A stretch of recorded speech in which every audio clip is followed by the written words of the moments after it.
Hi, friend. It's so good to see you. And thank you so much for coming back. Welcome to Dear Lynn. Before we get started, let's drink a little bit of water. Cheers.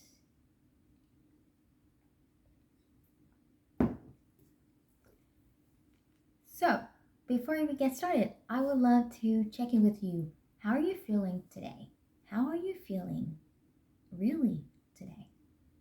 It's I find it very helpful to regularly check in with yourself in terms of your emotion, your feelings, your thoughts. So I would love to learn about your feelings. If you feel comfortable, share, or express your feelings in the comment section below. That I would greatly appreciate. But please only do that when you feel comfortable.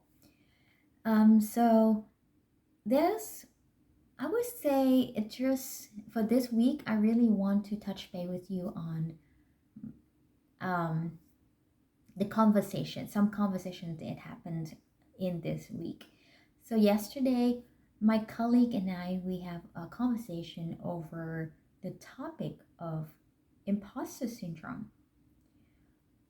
So it's just a little bit my understanding of imposter syndrome is when you feel like a fraud, when you actually in reality you achieved a certain thing, or you get, for example, you get accepted to a PhD program, and at the same time you feel like you get accepted. The fact that you are accepted is a wrong decision. You doesn't feel like you are able to do it. You question your abilities to do well in the PhD program. So that is just like one simple example that to show how I understand imposter syndrome. So come back to our conversation.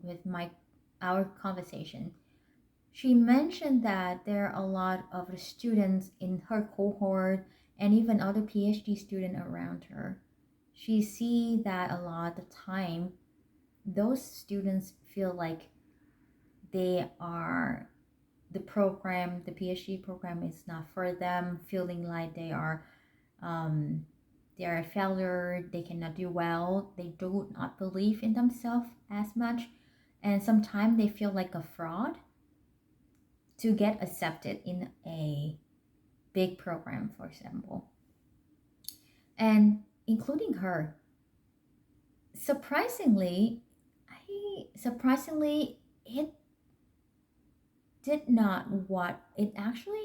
it is not exactly what I thought about her. She was of in my from my opinions, from my observation, my colleague, she is a very confident person, and I wish I could be as confident as her. And it's kind of a surprise to me when she said that she experienced some of the symptoms of imposter syndrome, which make me which kind of like a shock to me, because given that how confident she is. So I wonder that, do you have ever experienced such a feeling? Feel like you are a fraud in a organization, in a school setting, or in other settings? I'm just curious, is that truly a lot of time that people usually will question their ability a lot? And for me, maybe I do have that feeling myself too. I doubt myself constantly. I doubted myself constantly when I did my master program. I do not know if what I experienced falls into the category of imposter syndrome, but I would say that the common things I have with other PhD students in my colleague stories is that I have doubt in my ability.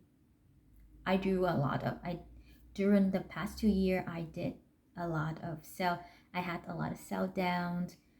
Um, I questioned my ability a lot, and a lot of time I carry so many fear with me into the program. And instead of enjoying it, instead of immerse myself in the knowledge, in the excitement of learning, I was drowned into the waves, into the ocean of fear, oceans of doubt, of blaming. So that's the reason why, when I don't know if you remember my very first video, I'm talking about negative self-talk versus positive self-talk. I realize that now, when I come back now at this point, when I look back to how I was 2 years ago, I wish I could have done things better. It's a different way. I wish I could tell myself a more positive things instead of keep blaming, keep doubting myself for no reason at all. Um, so I think that imposter syndrome of maybe I also experienced some of the part of the imposter syndrome, and I think that that term could be very broad too. It depends on how you define it. So I think what I'm trying to say after the conversation with my colleague, and also with the conversation right now with you, my intention is you will never be alone in this. Like, you will never be alone in your in the experience that you have, especially the experiences that bring you down. I doubt myself, and I'm pretty sure that a lot of time other people also doubt themselves too. But back in the day when I was in that negative phase, I tend to think that I am the only person who go through this. I am the only person who experience the sadness, the disappointment. Always think that I am the only one. And even from the outside, I do look confident. I would say I do look confident to some extent. Not as confident as my colleague. I admire her for her confidence, but I would say that from the outside, if you look at me or if you see me in person, you would say that I am not that shy, or um, I am somehow confident from the outside. But deep down inside, there's thousand of time that I want to give up. There's a thousand of time that I feel disappointed about myself. Countless times that I had those feelings. And if you do experience some syndrome, I just really want to let you know that please understand that it's just not only you, other people around you, or maybe including me, we somehow shared some common experience in terms of feelings. And if someone, for example, at this point, I feel like I kind of overcome some of those self downs, so you can do it too. We can always overcome our negative feelings, and then make ourselves feel better, feel in a kind of give ourselves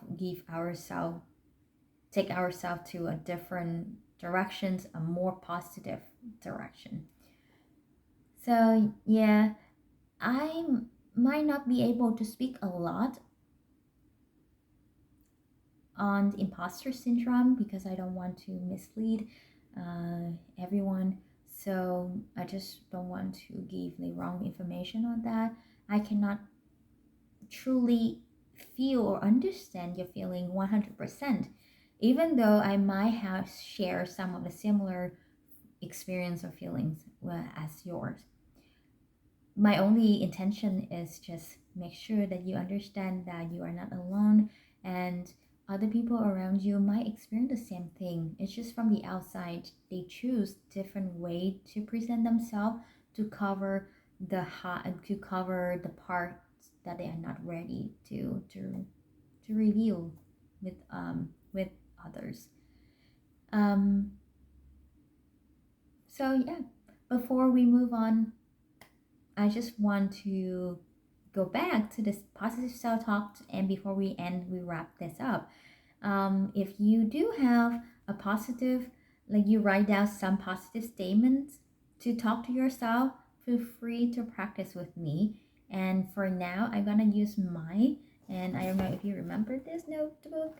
Um, so I'm gonna read out loud the statements that I wrote for myself to encourage me throughout this whole PhD journey.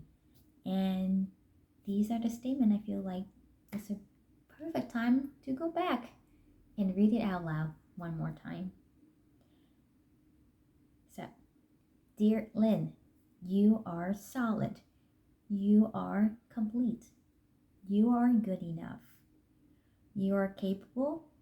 You are brave. You are enough. You are kind. You are lovely. You are joyful. You are content. And you are loved.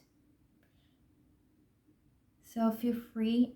I would highly encourage you to create positive statements about yourself. You deserve it. And that would be the wrap up of this conversation. I would love to see you back. And hopefully, next time we will talk about a little more uplifting topic. And for now, I just say, as always, Lynn is here, and I hope you have a joyful moment. See ya. Bye. Take care and drink water.